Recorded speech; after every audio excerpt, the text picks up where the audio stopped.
স্বাস্থ্যমন্ত্রীর দৃষ্টি আকর্ষণ করছি। আমার উত্থাপনীয় বিষয় কুমিল্লা জেলার নাঙ্গলকোট উপজেলার গোহারুয়া 20 শয্যা হাসপাতালে ডাক্তার, নার্স পদায়ন সহ চিকিৎসার সরঞ্জাম সরবরাহ প্রসঙ্গে। মাননীয় স্পিকার, আমার নির্বাচনী এলাকা নাঙ্গলকোট উপজেলার জোড্ডা পশ্চিম ইউনিয়নে গোহারুয়া গ্রামে বিগত 4 দলীয় জোট সরকারের আমলে 20 শয্যা বিশিষ্ট হাসপাতালটি স্থাপন করা হলেও অদ্যাবধি পূর্ণাঙ্গ স্বাস্থ্য চিকিৎসা সেবা দেওয়ার জন্য হাসপাতালটি প্রস্তুত হয়নি। হাসপাতালটিতে নেই চিকিৎসক, নার্স, নেই চিকিৎসা সরঞ্জাম।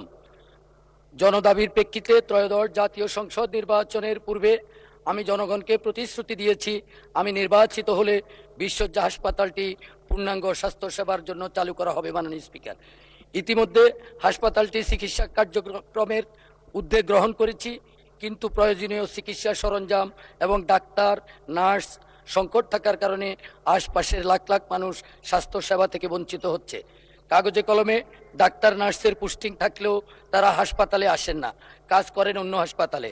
হাসপাতালটি উপজেলার দক্ষিণ পশ্চিম অঞ্চলে অবস্থান হওয়ার নাঙ্গলকোট, সোনাইমুড়ি, মনোহরগঞ্জ, সেনবাগের আংশিক সীমান্ত এলাকার লক্ষাধিক মানুষ চিকিৎসা সেবা পাওয়ার আশায় প্রতীক্ষার প্রহর গুনছে।